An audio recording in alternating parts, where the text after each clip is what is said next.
It's wonderful to get lost in a story, isn't it?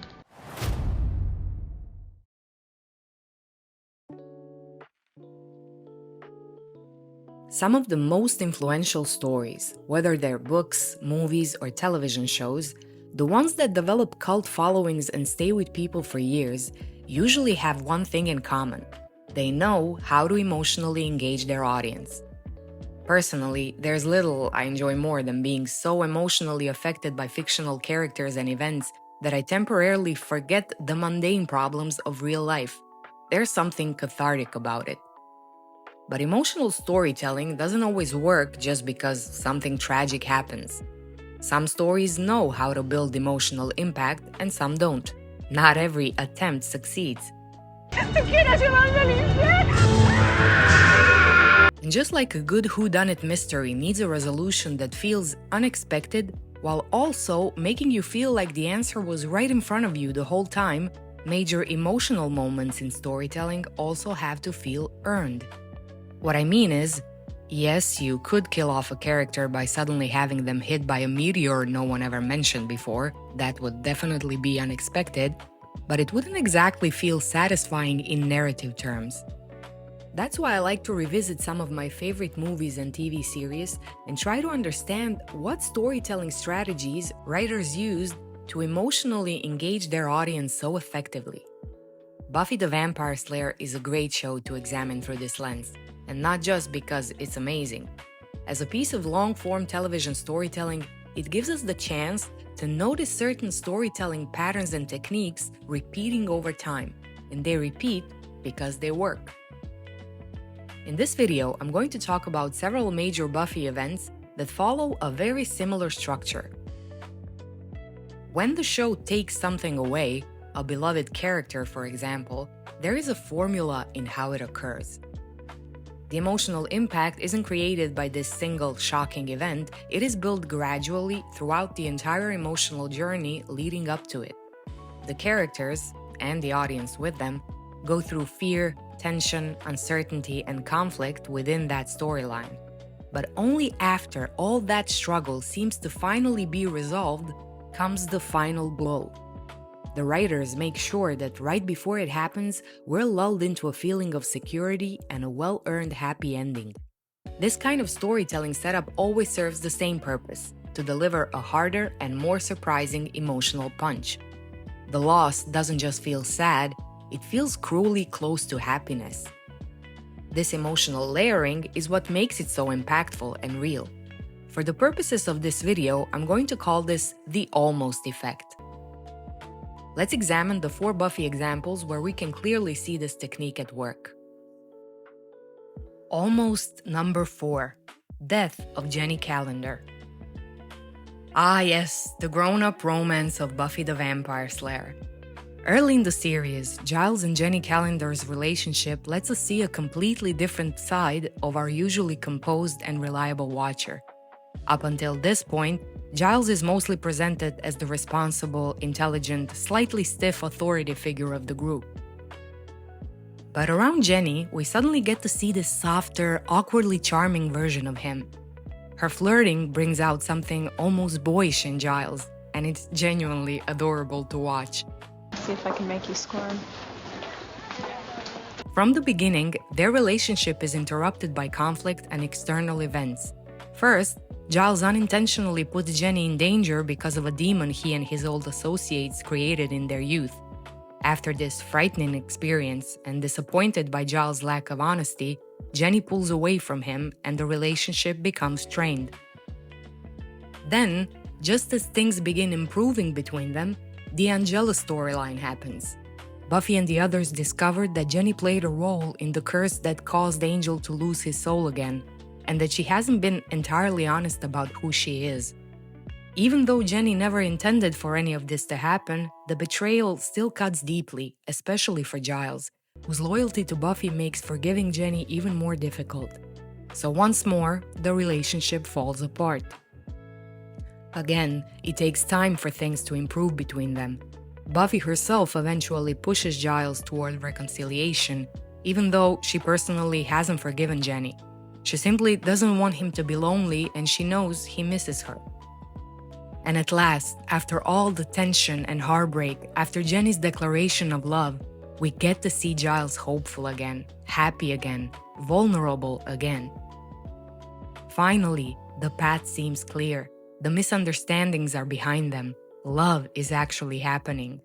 And then the writers basically say, "No, you don't." Of course, this scene, with all its warmth and relief, is their last conversation. She is killed by Angelus, who wants to stop her restoring his soul and making him angel again. And this happens in the very same episode as Jenny and Giles' reconciliation.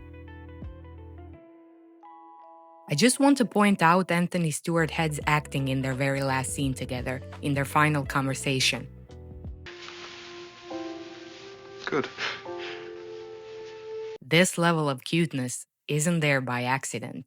The loss wouldn't have landed nearly as hard if the relationship had still been unresolved. The emotional impact depends on the fact that Giles had just allowed himself to believe he and Jenny could finally be happy. He let his guard down. The audience did too. And that's exactly when the show strikes. Jenny's death pushes Giles into one of the darkest moments of his character arc. He essentially embarks on a suicide mission against Angel in an act of grief and vengeance, and only Buffy's last-minute intervention saves him. Watching the show's designated adult, the steady, reliable support figure, completely fall apart and act on impulse like this is one of the many things that make Buffy such a compelling coming-of-age story. Which brings us to almost number 3, Death of Joyce Summers. This storyline, even though very different from the previous one in many ways, uses a very similar technique in driving the audience's emotions and hopes up and down before delivering the final blow at the exact moment when everything finally seems fine.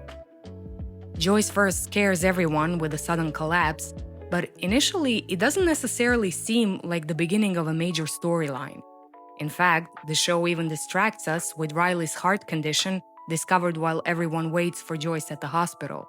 That appears to be a more pressing issue, while Joyce herself seems relatively fine. After this initial fright and the following sense of relief, however, we discovered there really might be a bigger problem after all. Joyce has to undergo further testing, and the results reveal that she urgently needs surgery. The episodes leading up to Joyce's operation are emotionally exhausting, not only because of the fear surrounding the surgery itself, but because we watch Buffy and Dawn deal with the unsettling effects of Joyce's condition. She says strange, uncomfortable, occasionally cruel things, completely unaware of what she's doing. Buffy's now fighting not literal demons, but heavy, painful, real-life problems. You can feel both her and Dawn's fear as they're confronted with a situation where there's no obvious solution, no certainty about what will happen next, how things might develop, or what the right way to respond even is. It's all presented very convincingly, which also makes it quite painful to watch. Thankfully, the surgery turns out a complete success. After this long period of dread, anxiety, and emotional tension, there's finally relief, a happy ending, a waking up from a bad dream. And not only does everything seem to return to normal, but the scenes from Buffy's home life that follow are some of the warmest depictions of family life we've ever seen on the show. There's teasing from all sides, the girls teasing Joyce while she gets ready for her date, Joyce teasing Buffy afterward by telling her she left her bra at the restaurant. Fun, warmth, and family bliss ensue. We're ready to let this storyline go. It was difficult, but it all ended well, and the Summers women seem more connected than ever. You, the viewer, feel safe, relaxed, ready to focus your attention elsewhere.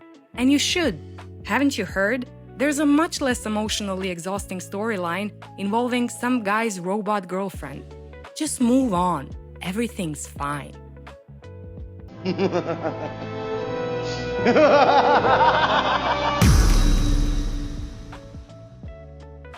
Joyce's death would have been sad no matter what. But it could never have been felt this intensely if this emotional roller coaster hadn't happened first. If we hadn't just seen her so full of life and warmth in her previous scenes, while appreciating those moments even more because of everything she had just been through. If we hadn't witnessed all that playfulness and relief immediately beforehand.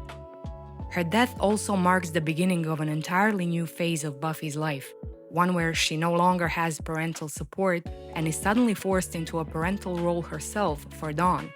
It marks the beginning of a rapid personal transformation and a huge, sudden increase in responsibility within her personal life. And of course, The Body, the episode dealing with the immediate aftermath of Joyce's death, remains one of the most acclaimed Buffy episodes ever made for a reason. It's one of the most realistic and raw depictions of grief I've ever seen on television, or honestly, anywhere. But that episode could be an entire video essay on its own, so for now, we'll simply thank the Buffy writers for yet another emotional gut punch and move on to Almost Number 2, Death of Tara McClay. Another perfect example of the writers making the audience feel all warm and safe right before ripping their hearts out. Following Willow's struggles with magic addiction, Tara leaves her and the two remain apart for quite some time. Since Willow's behavior only worsens after Tara leaves, there are moments where it feels like she might push Tara away permanently. But Tara is such a beloved presence, both for Willow and for the audience, that I don't think many viewers truly believe the separation would last forever. And it doesn't. Slowly, over time, reconciliation starts happening. They reconnect, they talk again, the warmth between them gradually returns. And little by little... Can you just be kissing me now? Yes, fans might have felt just like Dawn when she realized Tara is back. I love you guys! But looking back on the series now, I don't get how I didn't realize that something bad must be coming. Because after this long-awaited reunion, after all the emotional rebuilding, after Willow and Tara finally repair their relationship, Tara dies in the very next episode after being hit by a stray bullet. Willow's grief and rage afterward, her desperate screams at Osiris to bring Tara back, feel like something the audience could be saying to the writers. So cruel. And finally, almost number 1, Angel's death.